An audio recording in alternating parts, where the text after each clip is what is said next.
बिस्मिल्लाहिर्रहमानिर्रहीम। अस्सलाम वालेकुम students, class 8 counter mathematics chapter number 11 जिसका टाइटल है मैट्रिसेस हम स्टार्ट करने जा रहे हैं।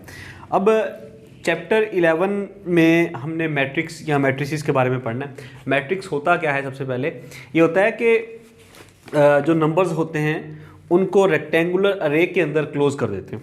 ठीक है, इसकी डेफिनेशन अगर आप देखें पेज नंबर 133 पे है, a matrix is an arrangement of different quantities in a specific order. कि जो डिफरेंट क्वांटिटीज़ होती है या नंबर्स होते या एलिमेंट्स होते, तो आप उनको एक मखसूस तरतीब के अंदर एक स्पेसिफिक ऑर्डर के अंदर राइट कर देते, तो वो मैट्रिक्स कहलाता। अच्छा, अब जैसे मैं आपको कहता हूँ कि जो पहला लेक्चर होता है या पहले 1-2 मिनट में आपको चीज़ें बहुत ज़्यादा डेप्थ में समझ में शायद नहीं आएंगी। जैसे जैसे टॉपिक चलता जाएगा, चैप्टर चलता जाएगा, चीज़ें इंशाल्लाह आपको समझ में आती चली जाएंगी। अच्छा, ये सबसे पहले वर्ड होता है मैट्रिक्स। क्या होता है? Matrix, MATRIX। ठीक है, और इसका प्लूरल, इसका जमा है, एक से ज़्यादा मैट्रिक्स होंगे तो वो बन जाएगा मैट्रिसेस। मैट्रिसेस, तो मैट्रिक्स सिंगुलर है और मैट्रिसेस उसका प्लूरल है। एक होगा तो वो मैट्रिक्स कहलाएगा, एक से ज़्यादा तो वो मैट्रिसेस। अच्छा, रेक्टेंगुलर अरे के अंदर नंबर्स को, एलिमेंट्स को क्लोज करने का कोई क्वांटिटी है, क्लोज करने का नाम वो मैट्रिक्स है। अगर सादा जुबान में हम बात करें, जैसे नंबर है आपके पास 1 2 3 4, ये 4 नंबर है, या नंबर आपके पास एलिमेंट्स हैं ABCDE और F, ये 6 नंबर्स हैं। आप ये नंबर इस तरतीब में, इस ऑर्डर में लिखे हुए, अगर आप इसको एक रेक्टेंगुलर अरे के अंदर यूँ बंद कर दो 1 2 3 4, ये मैट्रिक्स बन गया। इसको आप कोई भी नाम दे दें, ABCD। ठीक हुआ? ये आपने इन एलिमेंट्स को, इन नंबर्स को आपने लिख दिया एक स्पेसिफिक ऑर्डर के अंदर और रेक्टेंगुलर अरे के अंदर इसको इनक्लोज कर दिया, बंद कर दिया। ये बन गया आपका मैट्रिक्स है। अब ये है ABCDEF, लिख दें इसको ABCDEF। ये रेक्टेंगुलर अरे के अंदर आपने इसको बंद कर दिया। इसको मैट्रिक्स को नाम दे दें आप, मैट्रिक्स लेट्स कोई भी नाम दे दें, चलें मैट्रिक्स G का नाम दे दिया इसको। ठीक है, आप देख रहे हैं मैट्रिक्स को आपने, ये एक मैट्रिक्स ये है, एक मैट्रिक्स ये है। अगर आप कंबाइन दोनों की बात करेंगे फिर आप कहेंगे मैट्रिसेस। एक से ज़्यादा मैट्रिक्स हों तो वो मैट्रिसेस कहलाते हैं। इंडिविजुअली अगर आप सिंगल की बात करेंगे तो वो कहलाएगा मैट्रिक्स। ये मैट्रिक्स A है, ये मैट्रिक्स आपके पास G है। अगर आप इन्हीं को इस तरतीब से भी लिख सकते हैं, या आप दूसरे नंबर्स ले लें RSTUVW, ये भी आपने रेक्टेंगुलर अरे के अंदर बंद कर दिए। इसको नाम दे दें मैट्रिक्स F का। सर मैं इसको कोई और नाम दे सकता हूँ? जी बिल्कुल दे सकते हैं। अब जो सबसे पहली बात थी वो आपको मैट्रिक्स क्या होता वो मैंने आपको बताया। चीज़ें जैसे जैसे हम आगे जाएंगे, हम एक्सरसाइज करेंगे तो आपको मज़ीद समझ में इंशाल्लाह आएंगी। अच्छा, अब देखते हैं कि जो अगली चीज़ उसने डिस्कस की है ना आपके इस बुक के अंदर, वो है रोज़ और कॉलम। क्या होता है मैट्रिक्स का? देखिए, ये नंबर है 1 2, ये और ये है 3 4। ये जो हॉरिजॉन्टल लाइन होती है ना, उसको कहते हैं रो। तो इस मैट्रिक्स में कितनी रोज हैं? सर 1 और 2, 2 रोज हैं। ये क्या कहलाएगी? रो, ROW, रो। एक रो ये है और एक रो ये भी रो है, ये हॉरिजॉन्टल है। इसी तरह अब इसमें कितनी रोज हैं? 1 2 और 3, ये 3 रोज हैं। इसमें कितनी रोज हैं? 1 और 2, 2 रोज हैं। इसमें कितने कॉलम्स हैं? 1 2, 2 कॉलम हैं। रो का समझ आ गया आपको? रो क्या होती? अब कॉलम क्या होता? जो वर्टिकल लाइन होती उसको कहते हैं कॉलम। तो इसी तरह इस मैट्रिक्स के अंदर भी कॉलम क्या कहलाएगा? ये 1, ये 3, ये 2 और 4, ये इस मैट्रिक्स का पहला कॉलम है, ये इसका दूसरा कॉलम है। ये पहला कॉलम हो गया और ये दूसरा कॉलम हो गया। इसके अंदर आप देखें कितनी रोज हैं? हमने देखा 1 2 3, और कॉलम कितने? 1 और 2। इस मैट्रिक्स में देखें कितनी रोज हैं? 1 2, 2 रोज हैं, और कॉलम कितने? 1 2 1 2 और ये 3 कॉलम्स हैं। ये बात समझ में आ गई? इसी अगर आप अपनी बुक में देखें पेज 134 पे, तो उसने आपको कुछ एग्जांपल्स दी हुई हैं, ठीक है। और उसमें आपको उसने बताया हुआ है कि इसमें एलिमेंट्स कितने हैं, इसमें रोज़ कितनी हैं, इसमें कॉलम्स कितने हैं। वो आपको रोज़ और कॉलम और अच्छे से समझ में आ जाएगा। जो दरमियान में उसने ग्रीनिश एक लाइन है उसमें लिखा हुआ है number of rows and columns in a matrix called the order of a matrix. अब अगली बात जो वो कर रहा है, वो कर रहा है मैट्रिक्स के ऑर्डर की। अब ऑर्डर क्या होता है सर? एक मैट्रिक्स के अंदर जितनी रोज और जितने कॉलम्स होते हैं वो कहलाते उसका ऑर्डर। देखें इस मैट्रिक्स की ए की अगर हम बात करें, इसमें कितनी रोज हैं सर? एक, दो रोज हैं। तो इसका और कॉलम कितने? एक, दो कॉलम। तो इसका ऑर्डर क्या कहलाएगा? 2/2 या 2x2। इसमें कितनी रोज हैं? 1 2 3 लिख दिया सर हमने। कॉलम कितने? 1 2 कॉलम्स हैं, इसको लिख देंगे 3x2। इसी से हमने मैट्रिक्स की तरफ देखा भी नहीं, हमें अंदाज़ा हो गया कि ये जो गिवन मैट्रिक्स है इसमें कितनी रोज हैं? 3 और कितने कॉलम हैं? 2। अब थर्ड मैट्रिक्स पे आ जाते हैं, एफ पे। इसमें कितनी रोज हैं? 1 2 रोज हैं, वो हमने यहाँ 2 लिख दिया। कितने कॉलम हैं? 1 2 3 कॉलम हैं, तो वो हमने यहाँ लिख दिया। समझ में आ गया? तो दूसरे लफ्ज़ों में अगर आप देखो तो ऑर्डर ऑफ मैट्रिक्स क्या होता? अगर हम ऑर्डर ऑफ अ मैट्रिक्स इसकी बात करें तो वो शो करता number of rose and number of columns. Clear हुई बात? तो किसी भी मैट्रिक्स का जो ऑर्डर होता है वो शो करता है कि उस मैट्रिक्स के अंदर रोज कितनी है और कॉलम कितने हैं। क्लियर हो गया? अब एक चीज़ और आपको बतानी, वो ये जो मैंने लिखा भी है इसी को एक्सप्लेन करना है कि मैट्रिक्स का ऑर्डर अमूमन में कहाँ लिखते हैं? जो मैट्रिक्स का ये जो बॉटम होती है ना, राइट हैंड साइड का जो फुट होता है उसका, वहाँ लिखते हैं, ठीक है। और जो पहला मैट्रिक्स में जब आप पहला नंबर लिखते हैं वो शो करता है नंबर ऑफ रोज को, और सेकंड शो करता है नंबर ऑफ कॉलम्स को। यहाँ ये शो करेगा नंबर ऑफ रोज को और ये शो करेगा नंबर ऑफ कॉलम्स को। ये शो करेगा नंबर ऑफ रोज को और ये शो करेगा नंबर ऑफ कॉलम्स को। ये बात समझ में आ रही है? अब आगे चलते हैं। ये ऑर्डर भी हमारा हो गया। आई होप रोज क्या होती समझ में आ गया होगा आपको, कॉलम्स क्या होते समझ में आ गया, और ऑर्डर ऑफ मैट्रिक्स भी आपको समझ में आ गया। मैट्रिक्स के बारे में बताने वाली चीज़ें बहुत ज़्यादा हैं, लेकिन मैं चल रहा हूँ जो आपकी बुक में अभी आपके लेवल पे आपके साथ चीज़ें डिस्कस करने वाली हैं, सिर्फ वो उसका आपको कॉन्सेप्ट दिया जाए, वो आपको समझाया जाए और उससे रिलेटेड चीज़ें आपको बयान कर दी जाए। अगर आपको बहुत डिटेल में चीज़ें सीखनी है तो क्लास 9th की जो मैंने मैथ्स जब स्टार्ट करवाई ना, तो उसमें मैट्रिसेस का जो चैप्टर है पहला वो मैंने स्टार्ट करने से पहले एक बहुत डिटेल इंट्रो दिया है उसकी मैट्रिक्स के बारे में कि मैट्रिक्स क्या होता, उसकी टाइप्स क्या होती, उसके अंदर जो जितने भी उसकी डिटेल है वो मैंने वहाँ बहुत अच्छे तरीके से एक्सप्लेन की है। तो जितनी आपको चाहिए वो मैंने यहाँ कर दी है और जो बाकी है वो भी कर देता हूँ।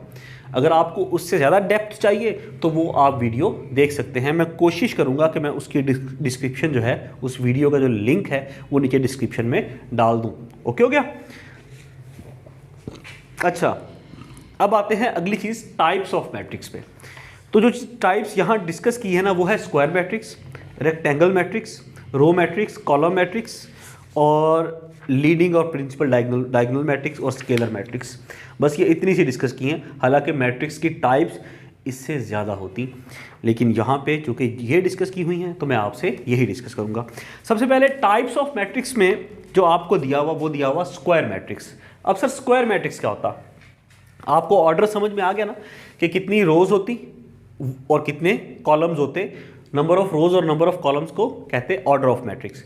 अच्छा, अब एक ऐसा मैट्रिक्स जिसकी नंबर ऑफ रोज और नंबर ऑफ कॉलम बराबर हों वो कहलाता स्क्वायर मैट्रिक्स। उसकी शेप स्क्वायर जैसी बन जाती। जैसे अगर आप इस मैट्रिक्स ए को देखें, सिर्फ इसमें कितनी रोज हैं? 1 2 1 2, ये 2 रोज हैं और 1 2 2 कॉलम हैं। तो इसका ऑर्डर क्या है? 2/2 या 2x2। तो ये मैट्रिक्स कहलाएगा स्क्वायर मैट्रिक्स। अगर आप देखें इसकी शेप भी एक स्क्वायर जैसी है, क्योंकि जितने इसके अंदर रोज हैं उतने ही इसके अंदर कॉलम हैं, तो ये स्क्वायर बन जाएगा। ये देखें, ये स्क्वायर की शेप नहीं है, इसमें रोज ज़्यादा है कॉलम कम है। तो ये जिसमें रोज और कॉलम, नंबर ऑफ रोज और नंबर ऑफ कॉलम बराबर ना हो, वो कहलाता रेक्टेंगुलर मैट्रिक्स। ठीक है, तो जैसे अगर आपको एक मैं मिसाल दूं, एग्जांपल दूं कि GHIJ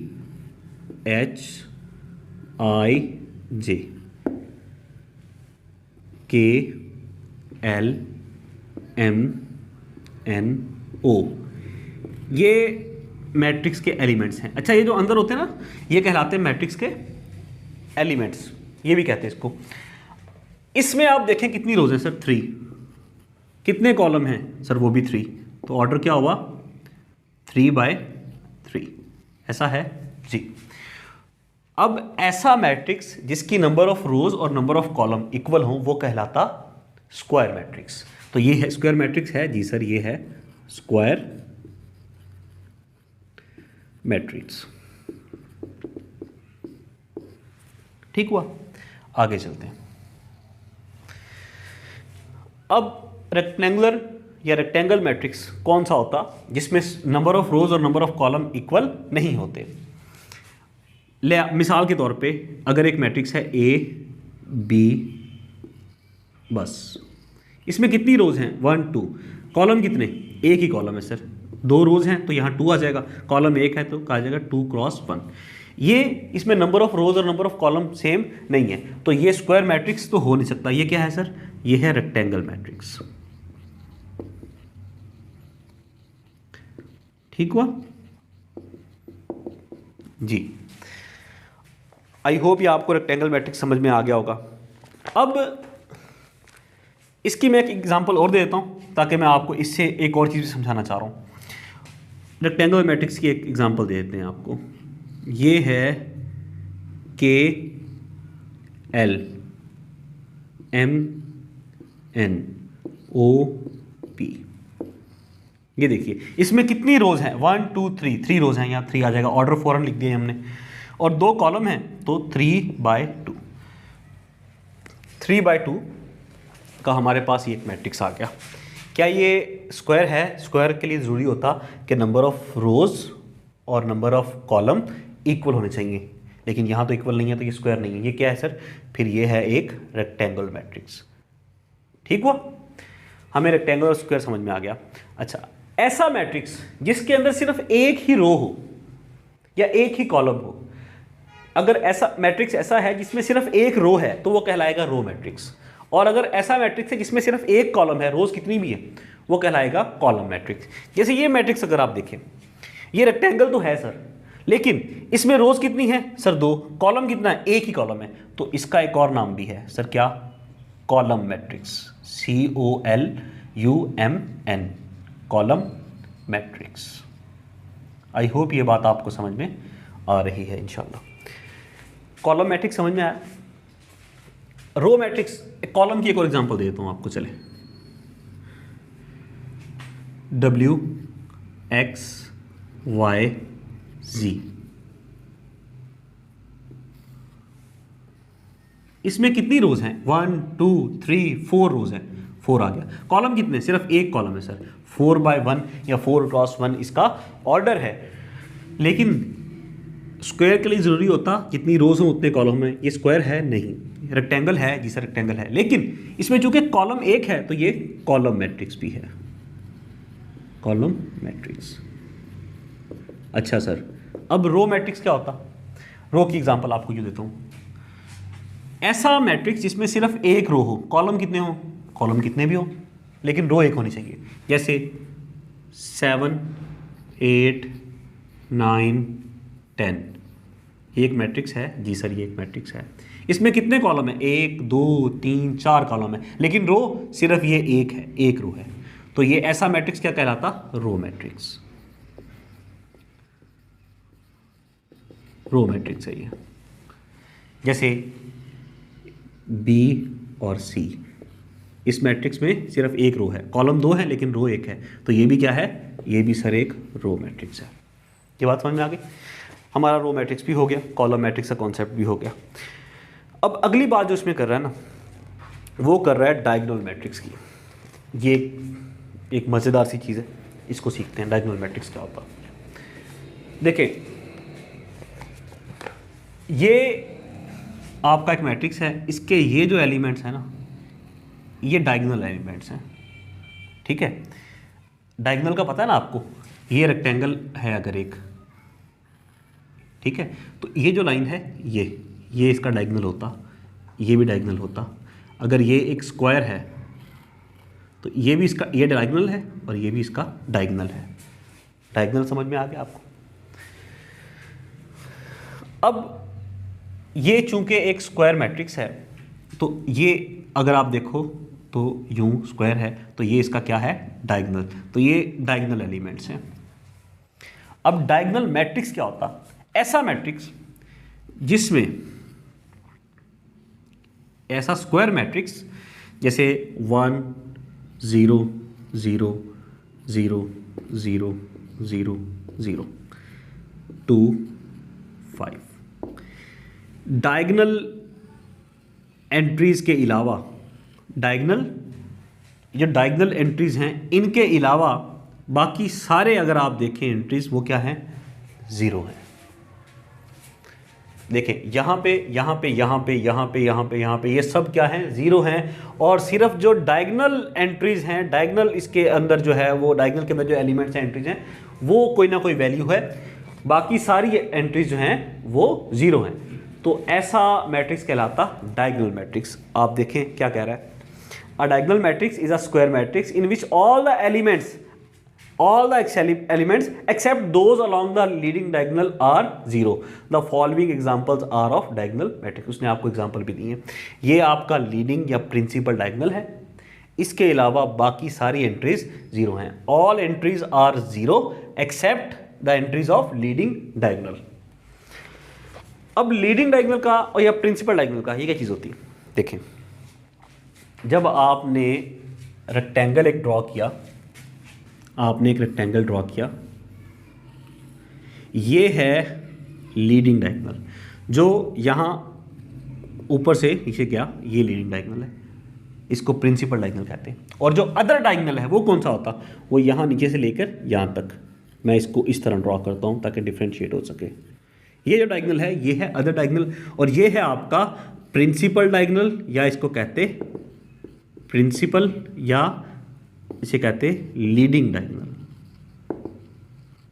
ये बात समझ में आ गई, लीडिंग डायगोनल या प्रिंसिपल डायगोनल समझ में आ गया, और ये आपका अदर डायगोनल है।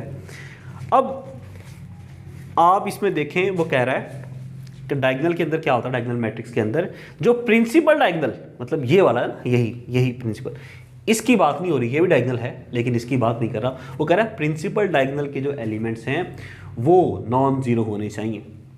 अच्छा, अब इसमें एक और चीज़ है, वो उसने शायद डिस्कस की है या नहीं की, वो मैं कर देता हूँ, अगर कहीं आ जाए तो आपने इसको देख लेना है। मैं देख रहा हूँ कि बुक वाले ने वो चीज़ डिस्कस नहीं की, लेकिन फिर भी मैं कर देता हूँ एक कॉन्सेप्ट आपके लिए। नहीं की और नहीं की, फिर भी मैं कर रहा हूँ। देखें, क्या ये मैट्रिक्स, देखिए मैं एक डायगोनल एंट्री जो 2 थी उसकी जगह मैंने 0 कर दिया, क्या अब ये डायगोनल मैट्रिक्स है? जी, अभी भी डायगोनल मैट्रिक्स है। सर ये मैंने 1 हटा दिया, यहाँ भी 0 कर दिया, क्या अब ये डायगोनल मैट्रिक्स है? जी, ये अभी भी डायगोनल मैट्रिक्स है। तो सर आपने तो कहा अभी कि जो प्रिंसिपल डायगोनल के एलिमेंट्स हैं वो होने चाहिए नॉन ज़ीरो, लेकिन ये तो ज़ीरो है, नॉन ज़ीरो तो नहीं है, नॉन ज़ीरो तो सिर्फ यही है। तो ऐसा मैट्रिक्स जिसमें लीडिंग डायगोनल के अंदर कोई एक एलिमेंट ऐसा ज़रूर हो जो नॉन ज़ीरो हो, बाकी सारे नॉन ज़ीरो होने चाहिए, ज़ीरो होने चाहिए। ठीक है, अब यहाँ पे देखें, अगर मैं यहाँ 0 लगा दूँ और यहाँ मैं 4 लगा दूँ, क्या ये अभी भी डायगोनल है? ये अभी भी डायगोनल है, क्योंकि डायगोनल एलिमेंट्स में एक एलिमेंट ऐसा है जो 0 नहीं है, जो 0 के अलावा है, तो ये डायगोनल अभी भी है। अच्छा, अगर मैं यहाँ 4 लिखा रहने देता हूँ और यहाँ मैं 1 कर देता हूँ, तो सर अब ये डायगोनल है? नहीं, अब ये डायगोनल नहीं है। क्यों? डायगोनल एंट्रीज के अलावा जो प्रिंसिपल डायगोनल की एंट्रीज हैं उसके अलावा सारे नॉन जीरो होने चाहिए। तो क्या है, सारे नॉन जीरो हैं? नहीं सर, यहाँ 1 आ गया। कब ये डायगोनल होगा? जब यहाँ पे भी 0 होगा। आई होप ये बात आपको समझ में आ गई कि डायगोनल मैट्रिक्स क्या होगा। अब डायगोनल की ही एक अगली फॉर्म है, वो है स्केलर मैट्रिक्स। वो यहाँ पे डिस्कस की हुई है, मैं आपके साथ वो डिस्कस कर देता हूँ। देखिए,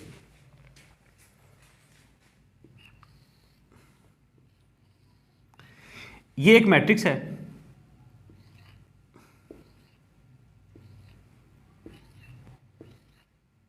ठीक है जी, और इसके ये एलिमेंट्स हैं 3, 4, 4। ये प्रिंसिपल डायगोनल के एलिमेंट्स आप देखें, ये 0 नहीं है, बाकी सारे एलिमेंट 0 हैं, तो ये डायगोनल मैट्रिक्स है। जी सर है। अच्छा, लेकिन अगर ऐसा हो कि ये जो प्रिंसिपल डायगोनल है इसके सारे एलिमेंट्स एक जैसे हों और बाकी सारे 0 हों, ये जो प्रिंसिपल डायगोनल के एलिमेंट्स हैं वो एक जैसे हों, तो ये डायगोनल तो है, लेकिन इसका एक स्पेसिफिक नेम है, इसे कहते हैं स्केलर मैट्रिक्स। क्या है? Scalar matrix. ये बात समझ में आई? आपको डायगोनल और स्केलर मैट्रिक्स में फ़र्क समझ में आया? देखें, ये डायगोनल है, ठीक है, इसको अगर मैं 3 कर दूं, इसको मैं 11 कर दूं, ये डायगोनल मैट्रिक्स है। ये भी डायगोनल मैट्रिक्स है, क्योंकि डायगोनल एंट्रीज के अलावा बाकी सारी एंट्रीज 0 हैं। लेकिन यहाँ जो डायगोनल एंट्रीज है ना, लीडिंग डायगोनल की जो एंट्रीज हैं वो सारी की सारी एक जैसी हैं, सेम हैं। तो ये कहलाता ऐसा मैट्रिक्स, ऐसा डायगोनल मैट्रिक्स जिसके लीडिंग या प्रिंसिपल डायगोनल की सारी एंट्रीज एक जैसी हों, वो कहलाता स्केलर मैट्रिक्स। ठीक हुआ?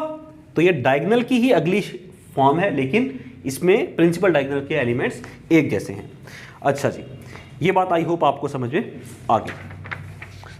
अब अगली चीज़ वो आपसे कह रहा है नल मैट्रिक्स और यूनिट मैट्रिक्स, या जिसे आइडेंटिटी मैट्रिक्स भी कहते हैं। मैं identity matrix if you allow तो मैं आपको यहीं से समझा देता हूँ। आइडेंटिटी मैट्रिक्स क्या होता? आइडेंटिटी मैट्रिक्स भी एक तरह से डायगोनल मैट्रिक्स होता। सर ये होता क्या है? ये मैं इस जगह पे ना ज़रा यहाँ पे आपको बता देता हूँ। ये एक मैट्रिक्स है, स्क्वायर मैट्रिक्स है, 1 0 0 0 0 0 0 और ये 3 और ये 1। ठीक हुआ? ये डायगोनल मैट्रिक्स है? जी सर है, क्योंकि डायगोनल एंट्रीज के अलावा बाकी सारी एंट्रीज 0 हैं। डायगोनल एंट्री 0 नहीं है, तो ये डायगोनल मैट्रिक्स तो है। बट इसमें अगर आप देखें, अगर मैं यूं कर दूं, इसको भी 3 कर दूं और इसको भी 3 कर दूं, ये अब स्केलर बन जाएगा। क्यों सर? स्केलर में क्या होता है, जो डायगोनल की या प्रिंसिपल डायगोनल की जो एंट्रीज होती हैं वो एक जैसी होती है, स्केलर बन गया।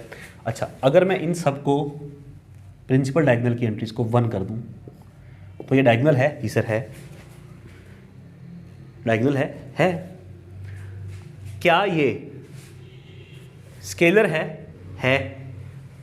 स्केलर में प्रिंसिपल डायगोनल की एंट्रीज एक जैसी होती है, एक जैसी हैं जी, उसके अलावा बाकी सारी एंट्रीज 0 होती हैं। जी सर हैं। तो ये डायगोनल भी है और स्केलर भी है। लेकिन ये एक और चीज़ भी है, ऐसा डायगोनल मैट्रिक्स या ऐसा स्केलर मैट्रिक्स जिसकी प्रिंसिपल डायगोनल की सारी एंट्रीज 1 हो, वो कहलाता यूनिट मैट्रिक्स या आइडेंटिटी मैट्रिक्स। इसको नाम देते आइडेंटिटी मैट्रिक्स का भी या यूनिट मैट्रिक्स का भी। क्लियर हुई बात? ठीक हुआ? अब देखें, ये भी एक मैट्रिक्स, ये देखें ना, अगर मैं यूं बना लूं 1 0 0 1, ये ऑर्डर क्या है इसका? 2/2। इसका ऑर्डर क्या है? 3/3।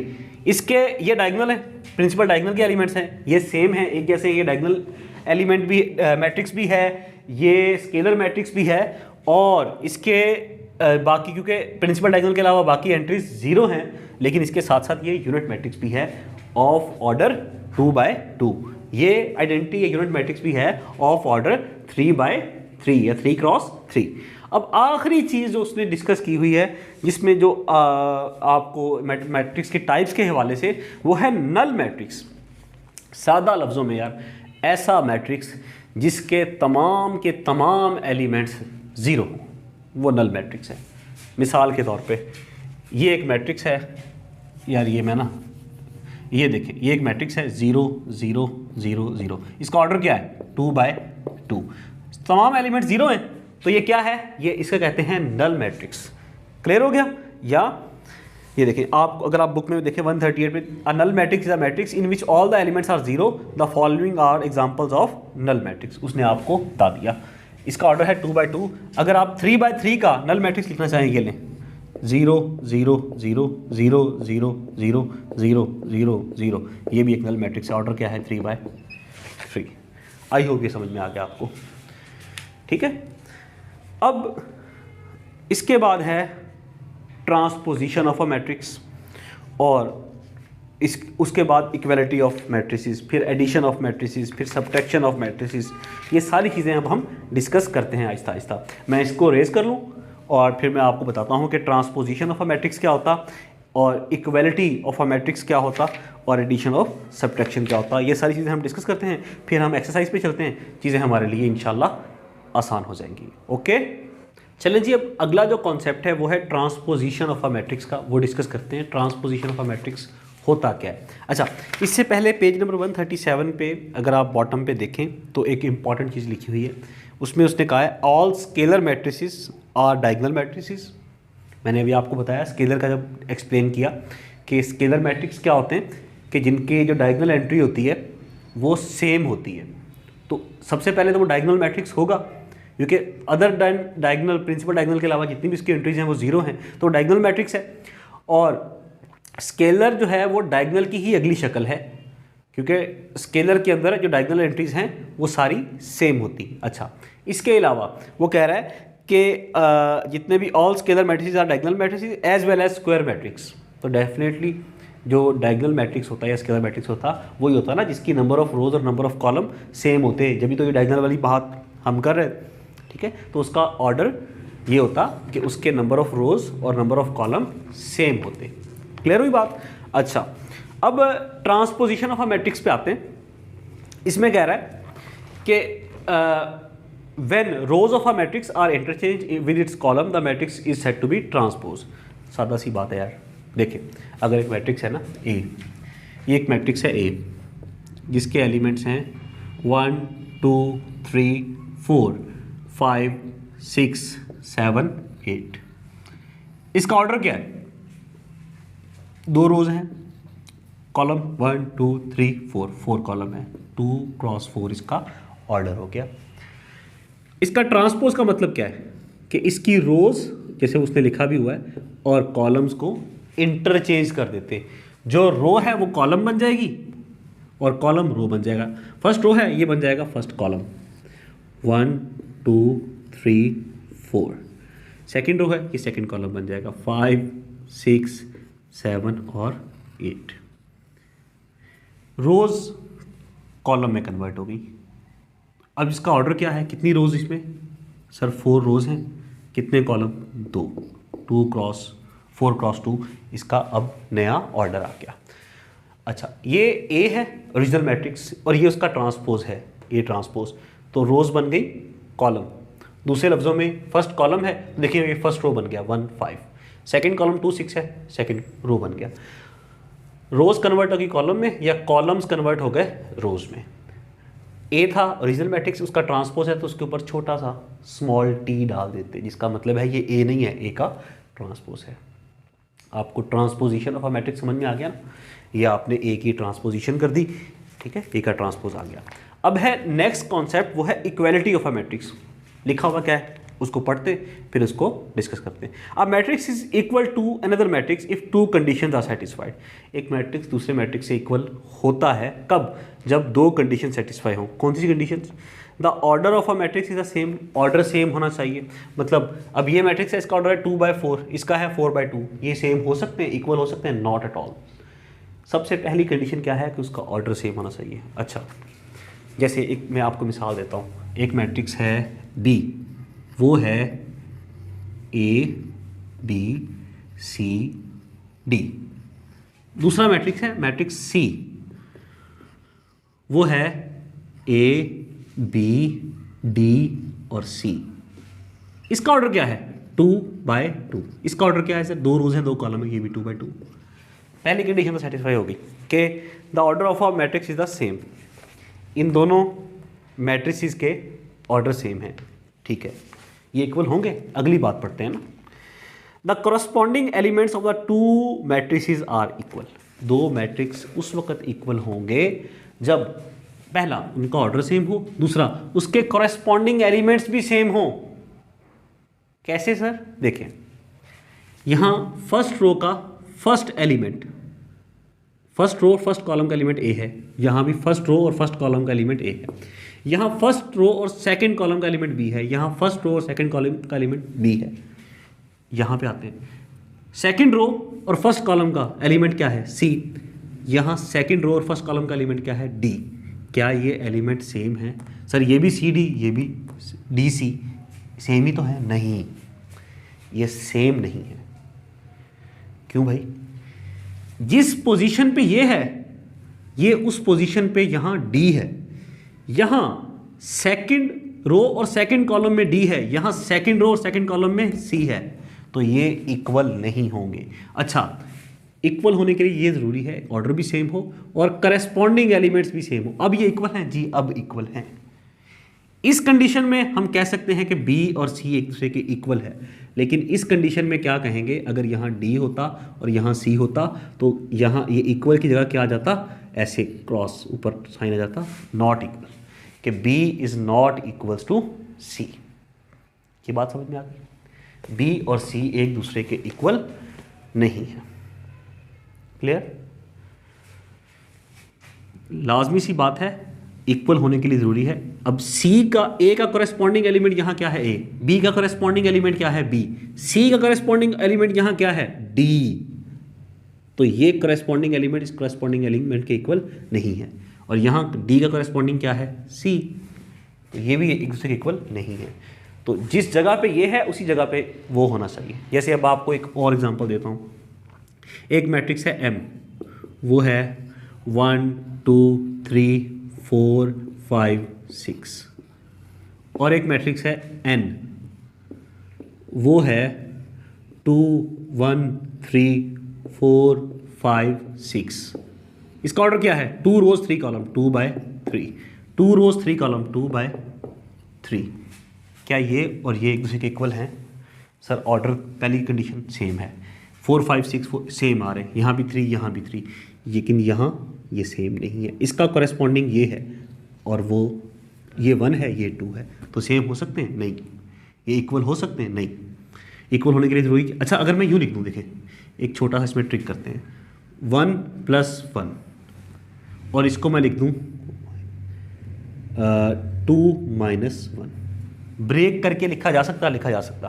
देखिए ना 2 - 1 क्या है, इसको सॉल्व करेंगे तो ये 1 होगा, 1 + 1 क्या होगा 2 होगा, तो सर 1 + 1 2, मतलब यहाँ क्या लिखा हुआ है, दूसरे लफ्ज़ों में 2 लिखा हुआ है, ब्रेक करके लिखा हुआ है ये 2 ही, तो ये और ये इक्वल हैं। 2 - 1 है, 2 - 1 क्या होता है 1 होगा, और यहाँ क्या है 1, तो ये और ये भी इक्वल हो गए। अब m और n इक्वल हैं, अगर मैं ये हटा दूँ 1 माइनस हटा दूँ, यहाँ 2 लिख दूँ, तो ये इक्वल होंगे नहीं, हालांकि ये 1 + 1 भी 2 ही है, सारे एलिमेंट्स 2 3 4 5 6 2 3 4 सब सेम है, सिर्फ ये और ये डिफरेंट है, तो भी ये सेम नहीं होंगे, इक्वल नहीं होंगे। क्लियर हुई बात, इक्वल मैट्रिक्स समझ में आ गया कि नंबर ऑफ रोज और नंबर ऑफ कॉलम मतलब ऑर्डर भी सेम होना चाहिए और करस्पॉन्डिंग एलिमेंट्स भी सेम होने चाहिए। ये तो हो गई इक्वल मैट्रिक्स की बात। अब एडिशन ऑफ मैट्रिक्स और सब्ट्रैक्शन ऑफ मैट्रिक्स की बात है। इस लेवल पे उन्होंने आपको मल्टीप्लिकेशन वगैरह नहीं बताया, तो बस हम भी यहीं रुकते हैं।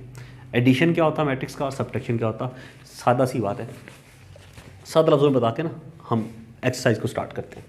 क्या दो मैट्रिक्स सिर्फ उस वक्त एलिजिबल फॉर एडिशन या सब्ट्रैक्शन होते हैं जब उनका ऑर्डर सेम हो।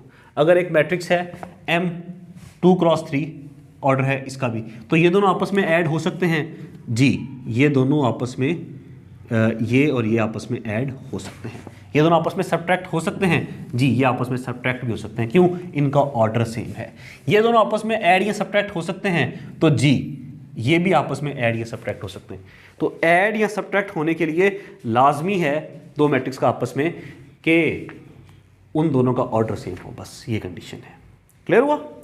अगर आप देखें तो आपकी जो पेज नंबर 140 पेज की थोड़ी सी थ्योरी है उसको भी पढ़ लेते हैं। 2 और more matrices can be added, addition of matrices में, if they have the same order. बस the addition of matrices is useful when different types of quantities have to be added simultaneously. तो भाई ये सारी कहानी है बाकी, ठीक है। पहली बात उसने काम की, पहली लाइन में लिख दी। सब्ट्रैक्शन में आते हैं, one matrix can be subtracted from another if they have the same order. बस आगे सारी वही कहानी है, ठीक है। तो एडिशन और सब्ट्रैक्शन वाली भी थ्योरी जो है वो सारी हमने डिस्कस कर ली है मोस्टली। आई होप ये सब कुछ समझ में आ गया, आपको चीज़ें समझ में आ गई है, क्लियर हो गई हैं। तो हमने अगर आप देखें तो चैप्टर नंबर 11 की जो बेसिक्स थी, जो चीज़ें समझने वाली सीखने वाली थी, वो हमने समझ ली, वो हमने सीख ली। इसमें क्या क्या था? मैट्रिक्स था, मैट्रिक्स की डेफिनेशन, मतलब मैट्रिक्स क्या चीज़ होती, ठीक है। उसकी ऑर्डर क्या होता है, नंबर ऑफ रोज और नंबर ऑफ कॉलम को भी हमने डिस्कस कर लिया। उसके बाद भाई हमने जो इसकी टाइप्स थी उसको भी डिस्कस किया कि स्क्वायर मैट्रिक्स क्या होता है, रेक्टेंगल मैट्रिक्स क्या होता है, रो मैट्रिक्स क्या होता है, कॉलम मैट्रिक्स क्या होता है, डायगोनल मैट्रिक्स क्या होता है, स्केलर मैट्रिक्स क्या होता है, लीडिंग और प्रिंसिपल डायगोनल क्या होता है, और नल मैट्रिक्स क्या होता है, यूनिट मैट्रिक्स या आइडेंटिटी मैट्रिक्स जिसे कहते हैं वो क्या होता। उसके बाद ट्रांसपोजिशन ऑफ अ मैट्रिक्स क्या होता, इक्वलिटी ऑफ मैट्रिसेस कैसे पॉसिबल होती, इसके अलावा एडिशन ऑफ मैट्रिसेस और सब्ट्रैक्शन ऑफ मैट्रिसेस को भी हमने डिस्कस कर लिया। इंशाल्लाह जो अगली वीडियो होगी हमारी उसमें हम एक्सरसाइज 11 को स्टार्ट करेंगे। इसमें जो पहला क्वेश्चन है फिल इन द ब्लैंक का, फिर ट्रू फॉल्स का, तो इन चीज़ों को हम इंशाल्लाह स्टार्ट करेंगे। ओके, बाय बाय, अल्लाह हाफिज़।